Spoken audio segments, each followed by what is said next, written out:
Coordinadora de Docencia e Investigación del Instituto Nacional de Niños de San Borja les da la bienvenida a la telecapacitación de Jueves Científico del día 30 de septiembre del presente año.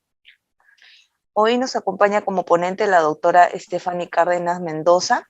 La doctora es médico cirujano, egresada de la Universidad Ricardo Palma. Actualmente es médico residente de tercer año de la especialidad de anestesiología por la Universidad Ricardo Palma. El tema de hoy es manejo de vía aérea pediátrica. Buenas tardes, doctora Stephanie. Le damos la bienvenida. Buenas tardes con todos. Muchas gracias por la presentación. Bueno, como dijo la doctora Belinda, voy a hablar sobre el manejo de vía aérea en pediatría. Los temas a tratar de esta exposición van a ser diferencias anatómicas y fisiológicas en comparación con la vía aérea de un adulto, los principales problemas en la ventilación que encontramos en el paciente pediátrico y el manejo básico de la vía aérea. En cuanto a las consideraciones anatómicas, el principal punto es el occipucio prominente que presentan los lactantes, sobre todo los lactantes menores o neonatos, los cuales, como podemos ver en la imagen, predisponen a que la vía aérea se flexione y con eso se colapse, impidiéndonos poder asegurar una adecuada ventilación. Otro punto es el tamaño de la lengua en la cavidad, con respecto a la cavidad oral. Los niños pequeños o lactantes presentan macroglosia, lo cual impide tener una vía aérea permeable. Además, la posición laringea en ellos es más anterior y más superior, mientras la cuerda vocal, la laringe está en un adulto entre C4 y C6, en un niño puede estar desde C3 a C5, es un poco más anterior, y esto predispone a que haya un ángulo más agudo entre la base de la lengua y la entrada de la glotis, significando cierto desafío al momento de poder intubar a un niño. Además, presentan un estrechamiento subglótico, dado por el cartílago cricoides, que aún es inmaduro y está y predispone a una obstrucción, poniendo a una vía aérea en forma de cono, a diferencia que la de un adulto que no tiene esa estrechez subglótica, ¿no? Además, tienen una tráquea más corta, inmadura, tejido cartilaginoso, propenso al colapso. Otro punto son las amígdalas y adenoides. Esto comienza a ser frecuente, más que todo en niños mayores de 2-3 años, llegando hacia los 5 o 6 años, llegando a encontrar con mayor frecuencia las amígdalas y los adenoides, ¿no? Esto es importante tener en cuenta si es que vamos a utilizar una vía nasal, puesto que podemos predisponer a ciertas hemorragias, aparte que nos van a significar cierta obstrucción, ¿no? Aquí tenemos la imagen o la comparación en lo que es una glotis de un niño a diferencia de un adulto, y así vamos a hablar de intubación endotraqueal. Como dije en el epiglotis, la vía aérea en un niño es en forma de cono, de embudo, ¿no? Siendo la mayor estrechez a nivel del cartílago cricoides. Entonces, al momento que nosotros queramos intubar a un niño y veamos la apertura glótica, quizás podamos ver que un tubo 4 o 5 le hace, veamos que va a pasar con mayor facilidad, pero nos encontramos que al momento de desplazarlo vamos a encontrar el cricoides, lo cual nos puede predisponer a dañar la mucosa y a ciertas hemorragias. A diferencia de la de un adulto, ¿no? En donde el espacio más estrecho vendrían a ser las cuerdas vocales. El epiglotis en un niño es grande, flácida, tiene un ligamento epiglótico débil, lo cual predispone a que la epiglotis caiga y cierre la vía aérea, ¿no? A diferencia de un adulto, si hablamos de lo que es intubación.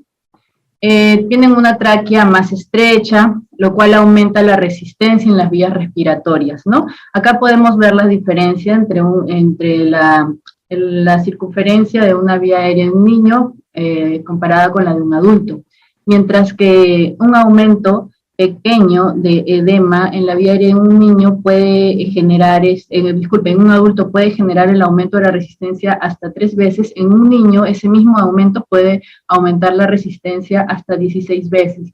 Y esto más que todo lo vemos en niños que cursan con infecciones o edema en la mucosa de la vía aérea, ¿no? O hasta incluso en un cuerpo extraño en esófago que también llega a comprimir cierta parte de la vía aérea, disminuyendo el diámetro. Y esto es importante tenerlo en cuenta si es que lo vamos a intubar y lo vamos a pasar a ventilación mecánica, ¿no? Otro punto es la pared torácica que presentan los niños, ¿no? Tienen una pared torácica inmadura, las fibras musculares no están totalmente desarrolladas, la estructura ósea tampoco. Entonces, cuando un adulto tiene una inspiración, amplexa su caja torácica, utiliza los músculos inspiratorios y el diafragma tiende a bajar, pero más que todo hay una amplexación de la caja y de la pared torácica. Esto no ocurre en los niños, puesto que ellos tienen cierta restricción. Y lo que hace el diafragma es agarrar la parte del abdomen, ¿no? Entonces, si tenemos a un niño que presenta cuadros de obstrucción, a un abdomen agudo, esto va a restringir aún más su amplexación al momento de la inspiración. Además, recordemos de que ellos rápidamente se fatigan, presentan atelectasias y van a la insuficiencia respiratoria, a diferencia de la pared torácica de un adulto. En cuanto a las consideraciones fisiológicas, los niños son respiradores nasales hasta los 6 meses, entonces cualquier obstrucción a nivel de las narinas, de las fosas nasales, va a conllevar grandes consecuencias en lo que es la adecuada ventilación. Además, sus volúmenes pulmonares son más pequeños. Esto predispone a que tengan una menor capacidad residual funcional y sean dependientes de su frecuencia respiratoria más que del volumen tidal que se les puede dar.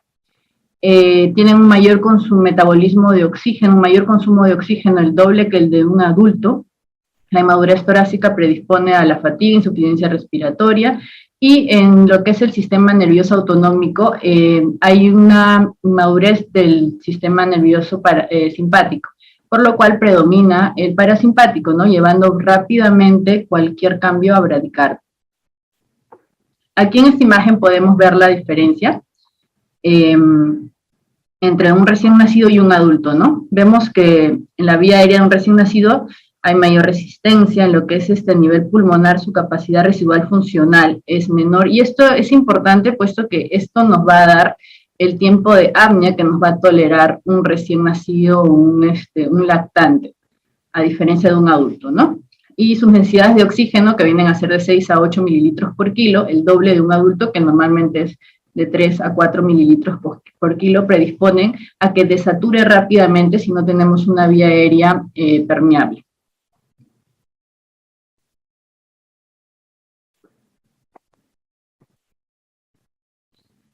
Y esto es el tiempo que dura un niño en desaturar, ¿no? El apnea que presenta, que es el cese de la ventilación espontánea, ¿no? Podemos ver que llegan al 90% en niños de hasta 2 años en 97 segundos, de 2 a 5 años toleran hasta 160 segundos, a diferencia de un adulto, de un adolescente, que son 380 segundos, ¿no? Entonces, al hablar de una vía aérea pediátrica, sobre todo de los lactantes, los niños preescolares, tenemos una vía aérea que tiende al colapso, ¿no? Por su inmadurez anatómica. Además, tiene mayor predisposición a la obstrucción. Ahí la estrechez subglótica, la macroglosia que presentan, y a eso se le suma la menor tolerancia a la apnea, ¿no? Por las capacidades pulmonares. Esto nos pone en un desafío y al momento de poder asistir en la ventilación a un niño. Entonces, ya que ellos van rápidamente a la hipoxemia, llegando a hipoxia, como predomina el parasimpático, en un adulto, si es que esto ocurriera, el simpático se va a disparar, ¿no? Pero en este caso, como hay esa inmadurez a nivel del sistema nervioso autonómico, el tono vagal va a hacer de que baje la frecuencia cardíaca. Y recordemos que en los pacientes pediátricos, el gasto cardíaco depende más que del volumen de eyección de la frecuencia cardíaca, lo cual va a llevar rápidamente a un paro cardíaco.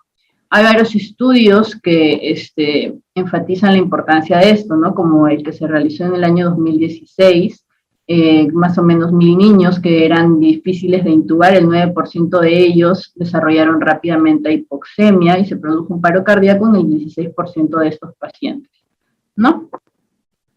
Este es otro estudio en donde registra el paro cardíaco perioperatorio pediátrico, encontrando que los eventos respiratorios fueron las causas en el 27% de estos pacientes, ¿no? En donde el laringoespasmo que es el cierre de la glotis por las cuerdas bucales, fue el principal motivo de ello, ¿no? Entonces, en cuanto al manejo básico de la vía aérea en niños, para poder asegurar una vía aérea permeable, tenemos, al igual que los adultos, ciertas maniobras o dispositivos que nos permiten asegurar una adecuada ventilación. Antes de ello, les quiero hablar de los ejes de la vía aérea. Nosotros tenemos 3 ejes en la vía aérea, como vemos en la imagen A, ¿no? El eje oral, faringio y el traqueal o laringio. Estos 3 ejes tienen que estar alineados, como vemos en la imagen C, para que podamos decir que tenemos una vía aérea permeable. Si nosotros ponemos de cúbito dorsal a un niño, está con trastorno del sensorio, viene con un Glasgow 8, necesitamos intubar, tenemos que asegurar una adecuada ventilación o va a ser sometido a una anestesia, ¿no? Entonces tenemos que asegurarnos que estos ejes se alineen totalmente, para lo cual existen este par de maniobras que lo que hacen es alinear estos ejes, ¿no? La primera es la maniobra de la inclinación de la cabeza, la extensión del cuello, ¿no? Lo que es la maniobra frente-mentón. Esto nos pone en una posición de olfateo, que es la cual vamos a requerir para poder ventilar a cualquier persona, ¿no? Y lo otro, si es que tenemos a un paciente que tiene cierta restricción en lo que es la columna cervical, tenemos la maniobra de subluxación de la mandíbula. Entonces acá en este lactante podemos ver cómo el occipucio llega a flexionar si lo ponemos de cúbito dorsal, la vía aérea la tiende a colapsar. Extendiendo la cabeza podemos ver que liberamos un poco, pero si la llevamos a mucha hiperextensión, como vemos acá, si hacemos una hiperextensión de la cabeza, también la vamos a llegar a colapsar, ¿no? Lo correcto es la imagen de arriba, tener una extensión. Recordar siempre que el occipucio va a ser un problema que puede lateralizar la cabeza o la puede flexionar, ¿no?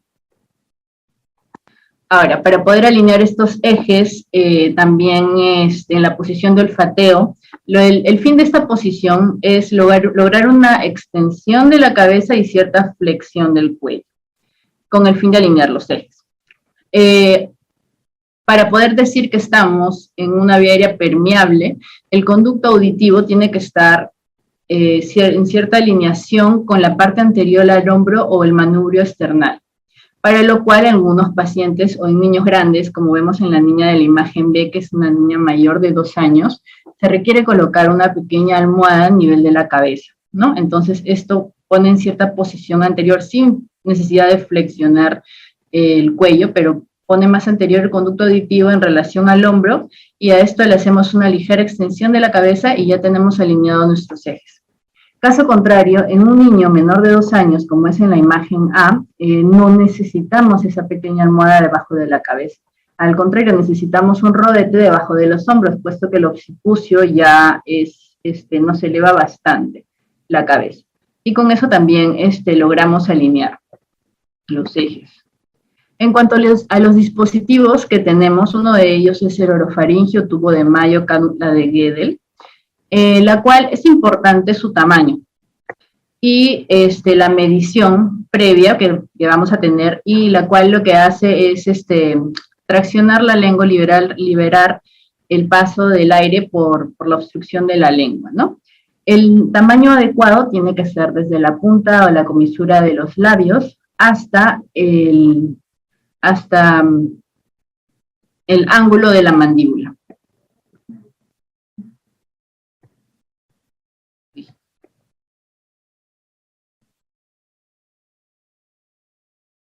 Y aquí, como podemos ver, no hay un adecuado tamaño de estas cánulas orofaringias, ¿no? Si es demasiado corta, va a presionar la lengua haciendo que se desplace cierto contenido o cierto tejido hacia atrás, y con esto cierre la glotis con la epiglotis, ¿no? Y si es muy grande, también va a ir directo a colapsar con la epiglotis.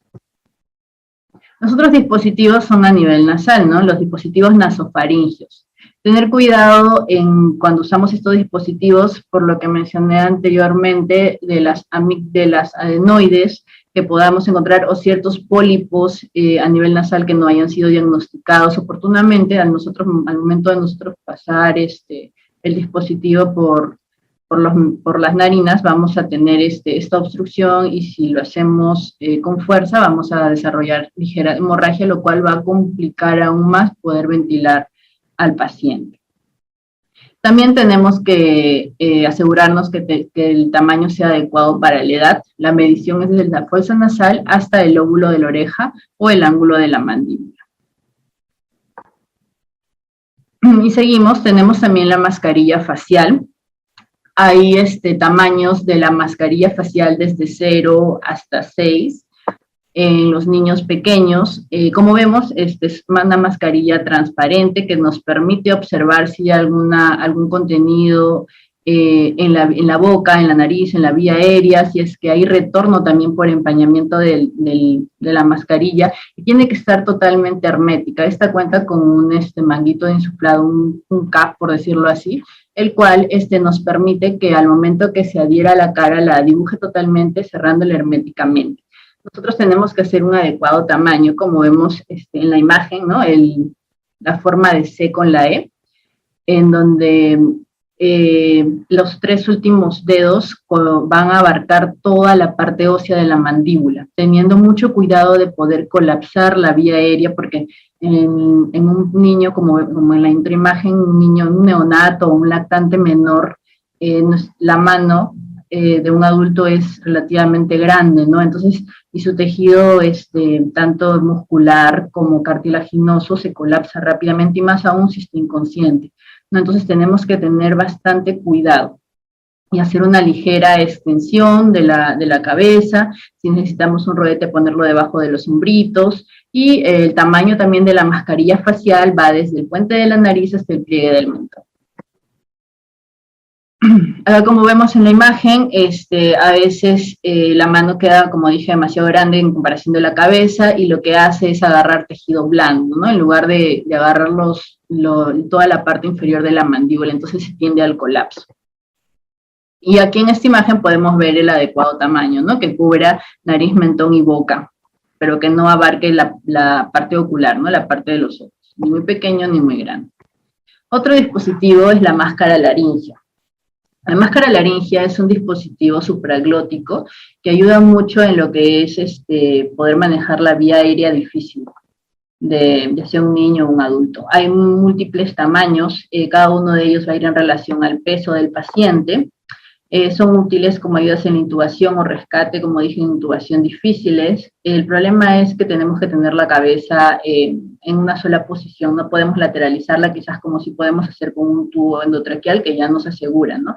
Esto no nos ofrece protección contra la vía aérea y tampoco nos asegura una vía aérea permeable, pero nos sirve de mucha ayuda si estamos frente a una emergencia. A su vez también tenemos primera, segunda generación, la pequeña que, bueno, los componentes, ¿no? La primera que podemos ver es la primera generación, se compone, este tubo es el diámetro es mucho mayor que un tubo endotraqueal, y al final tiene un CAF, un manguito de insuflado, ¿no? El cual nos va a servir para poder sellar totalmente la vía aérea. Y las de segunda generación, que contienen además un espacio para poder ingresar una cánula de aspiración gástrica si es que necesitamos descomprimir el abdomen. Y bueno, estos son los diferentes tamaños que hay desde 1 hasta la 5, el 1 siendo utilizado en bebés menores a 5 kilos, y el volumen máximo en mililitros se refiere a los volúmenes de aire con el cual podemos inflar el CAF o el manguito, ¿no? En cuanto a la técnica de colocación de la máscara laringea, tenemos 3, la estándar, la rotacional y la lateral. La estándar es la que podemos verificar o podemos observar en las imágenes. La rotacional vendría a ser, en lugar de, como vemos en la imagen, para poner la máscara laringea, la apertura va a chocar con la lengua. En la rotacional es al revés, la apertura tiene que chocar contra el paladar, y es la que se recomienda en niños menores de 7 años. Y la lateral, bueno, es ingresando, haciendo una curvatura de 90 grados e ingresando. la cual nos sirve cuando tenemos amígdalas grandes, ¿no? Que pueden chocar al momento de introducir la máscara laringea.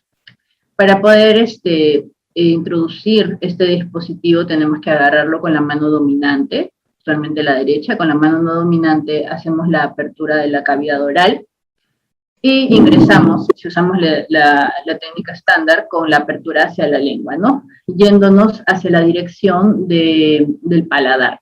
Siempre nos ayuda a poder lubricar, ya sea con cloruro o con un poco de lidocaína en gel, la parte que va a rozar o va a estar en contacto con el paladar para que no lastime y se desplace más fácilmente. Además, mientras vamos desplazándola, ya abrimos la vía aérea, entonces la otra mano nos sirve para poder fijar a nivel del occipucio. Mientras que con el dedo índice de la mano dominante que está introduciendo la mascarilla laringea, vamos posicionándolo hasta que vamos a sentir un tope. Aunque también hay una fórmula para calcular la profundidad de la inserción, pero usualmente lo que se hace es desplazar lentamente hasta sentir ese tope. Cuando nosotros sentimos este tope es que ya llegó hacia la faringe. Entonces agarramos con la jeringa e insuflamos, teniendo en cuenta, según el tamaño que sea la máscara laringea, el volumen en mililitros de aire que podemos insuflar, ¿no? O administrar. Pero si queremos calcular la profundidad de inserción, tenemos la fórmula de 7 más 0.04 por la altura del paciente en centímetros, más 0.05 por el peso del paciente en kilos. Y nos va a dar un aproximado. En lo que es la intubación endotraqueal, para poder realizarla tenemos dos tipos de pala.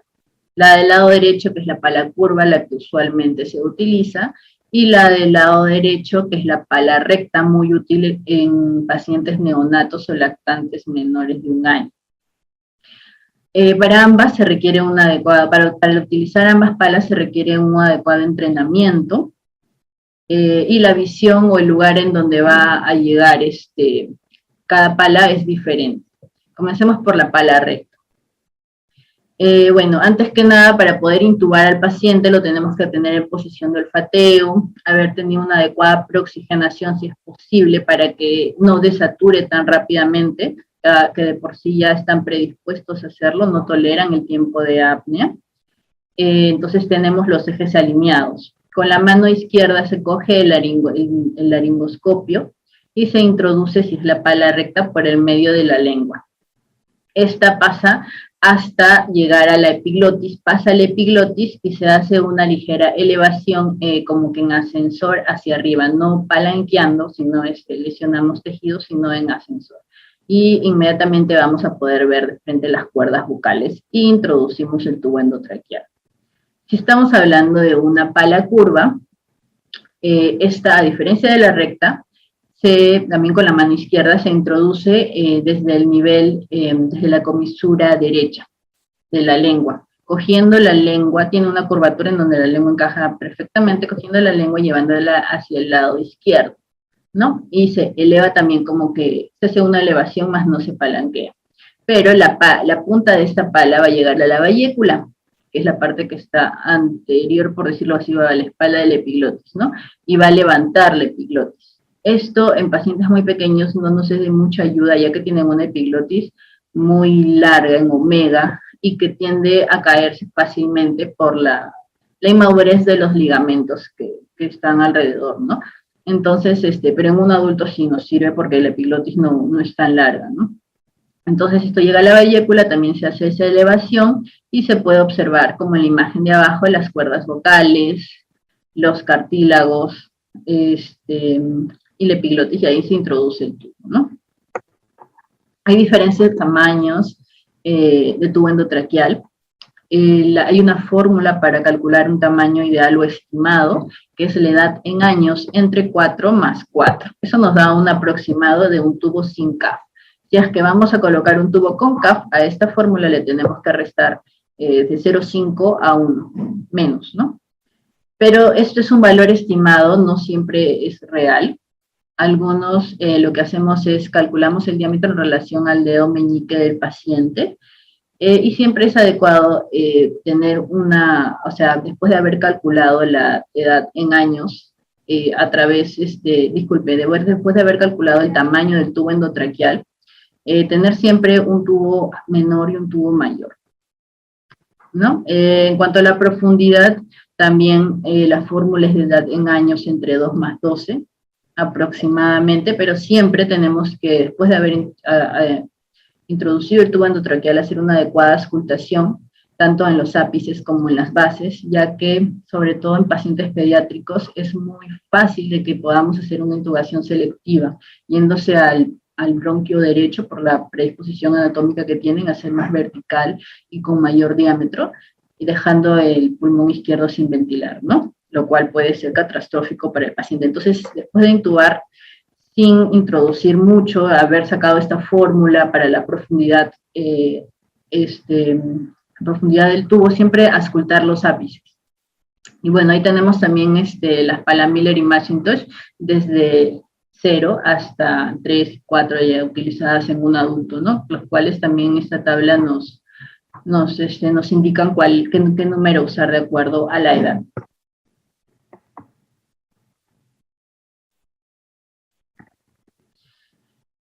Y bueno, después de haber verificado el tubo endotraqueal, habiendo auscultado, o si tenemos un detector de EtCO2, del dióxido de carbono, en el retorno, podemos asegurarnos que estamos en vía, y estamos seguros que estamos en vía aérea. Tenemos que tener mucho cuidado con los cambios de posición que puede experimentar el niño, ya que el diámetro, la distancia que tiene la tráquea es corta, ¿no? En neonatos es de 3 centímetros, en niños en edad preescolar de 5, y en un adulto lo normal que vendría a ser de 12 a 15 centímetros, en donde nos da más espacio, ¿no? Entonces en ellos podemos ver en la imagen B, que está en una adecuada posición, es que hacemos una hiperextensión del cuello, como vemos en la imagen A, sale hasta la punta de las cuerdas vocales a punto de ser extubado, y esto más aún ocurre si el tubo no tiene CAP, ya que no va a haber nada que permita que haya cierta resistencia al momento de sacarlo, ¿no? O si es que flexionamos mucho la cabeza, puede llegar a ser una intubación selectiva como es en la imagen C en el bronquio derecho. Ahora, como la vía aérea en estos pacientes es más anterior y superior, la maniobra de Borg nos puede servir de ayuda al momento de realizar la intubación. Como vemos en la imagen, tenemos al operador que inclusive tiene guía el tubo endotraqueal. Usualmente en niños pediátricos ya mayores de 12 años la guía es innecesaria si se tiene un adecuado alineamiento de los ejes. Hay varios estudios a favor o en contra también de la guía, porque produce cierto daño, y más que todo si estamos hablando de una mucosa friable o inmadura, como es en los niños, ¿no? Pero nos sirve al momento de que sea al primer intento. Bueno, la maniobra de Borg consiste, como sus siglas en inglés son back, up, right pressure, en hacer una presión hacia atrás, hacia arriba y hacia la derecha, para poder presentar, como vemos el ayudante le está presentando al operador que está intubando, ¿no? Eso le ayuda a presentar la glotis y con ello realizar la intubación. Bueno, como conclusiones de esta exposición, la anatomía pediátrica, como ya lo hemos revisado, tanto su anatomía como su fisiología, va a hacer que la vía aérea pediátrica sea muy propensa a obstrucción, al colapso, ¿no? Para lo cual tenemos que estar preparados con los dispositivos a la mano. Estos pacientes, a pesar de que tienen además de tener una vía aérea con tendencia a la obstrucción y colapsable, la tolerancia a la apnea que van a tener va a ser mucho menor. Van a desaturar rápidamente, lo cual va a llevar a una cascada de eventos que terminan en paro cardiovascular, ¿no? Entonces es adecuado tener presente la anatomía, la alineación de la vía aérea, y en lo que es la intubación, bueno, nos hablan de una modificación en la técnica de intubación, en lo que es el uso de esta maniobra, el uso del rodete también al momento, debajo de los hombros al momento que se va a intubar a ese tipo de pacientes. A veces ayuda, a veces no ayuda. Poco a poco, mientras se tenga el entrenamiento, se va a ir diferenciando esos, pero lo que usualmente se aconseja es tenerlos bajo el hombro por el occipucio prominente que tienen, que hace que la cabeza se llegue a flexionar, ¿no? Eso sería todo. No sé si tuvieran alguna pregunta. Muchas gracias, doctora Stephanie. Sí, tenemos algunas preguntas. Dice, ¿qué se recomienda frente a una vía aérea pediátrica difícil? Bueno, ese ya vendría a ser otro tema y hay ciertas guías que nos hablan de qué procedimientos realizar en lo que es la secuencia de una vía aérea difícil. En cuanto a los dispositivos, tenemos que tener en cuenta que la máscara laringea nos sirve de mucha ayuda para poder ventilar al niño, ya que si estamos hablando de vía aérea difícil, tenemos que tener en cuenta su definición, no lo podemos ventilar, no lo podemos intubar. Entonces, la máscara laringea nos va a asegurar, o en el momento de que uno esté pasando por esa emergencia, nos va a ayudar a poder tener una vía aérea permeable y poder ventilar al pequeño, ¿no?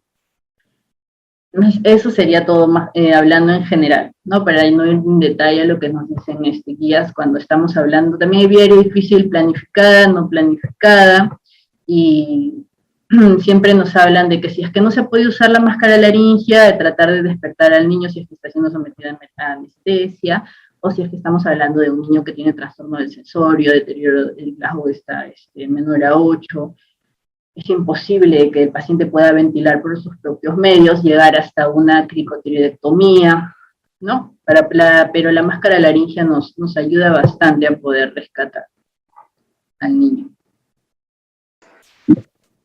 Gracias, doctora, por su respuesta. Otra pregunta es, ¿qué características de la vía aérea pediátrica pueden dificultar la laringoscopía?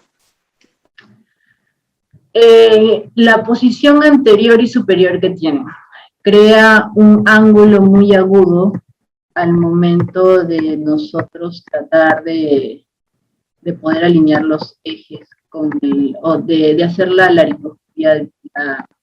laringoscopía, ¿no? Acá no sé. Acá un poquito.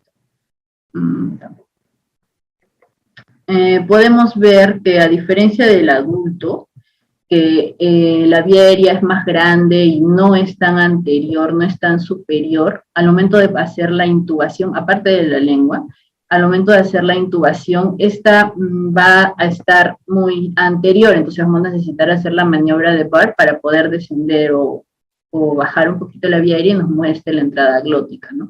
Eso sería más que todo en lo que es la intubación. Otro punto importante también es la epiglotis. Tiende a ser grande, o sea, larga y flácida, y lo que sostiene la epiglotis hacia arriba, o sea, hace que esté abierta, lo que hace es el ligamento ioepiglótico, ¿no? Que se inserta por detrás de la epiglotis y va hacia la vallécula, y ese ligamento ahí lo tienen muy débil, muy laxo, entonces no hay esa tracción cuando nosotros ingresamos con la pala curva hacia la vallécula, haciendo que caiga sobre la glotis y nos cierre la entrada. Gracias, doctora, por su respuesta. Y la última pregunta es si existen causas de fracasos en una intubación. Causas de fracasos en una intubación.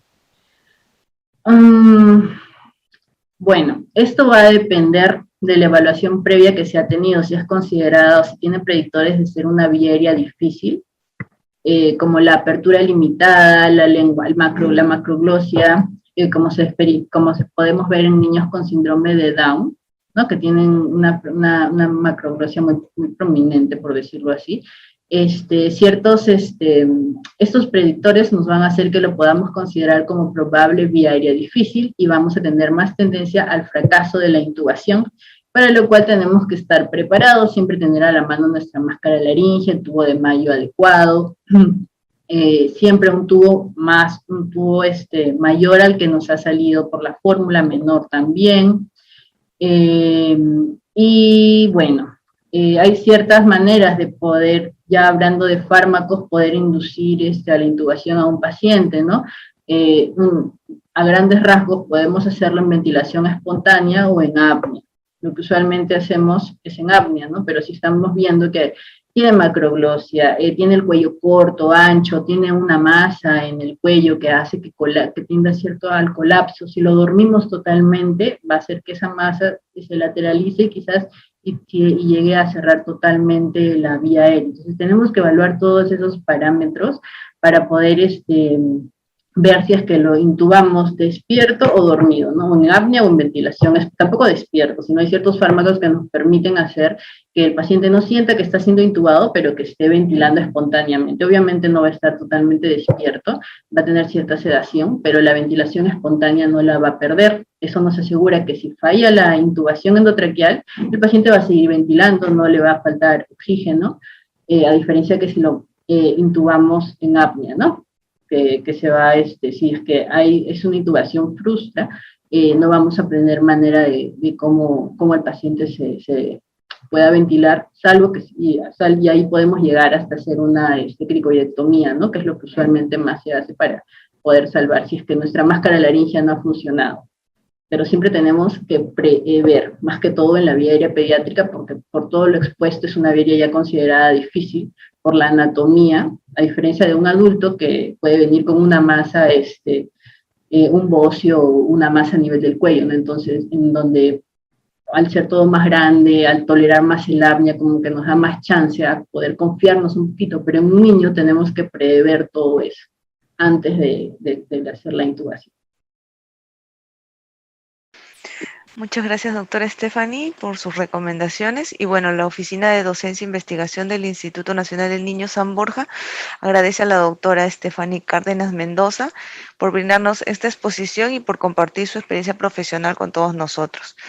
También agradecemos a todos los asistentes y los esperamos la próxima semana con más telecapacitaciones de Jueves Científico. Buenas tardes. Buenas tardes, muchas gracias.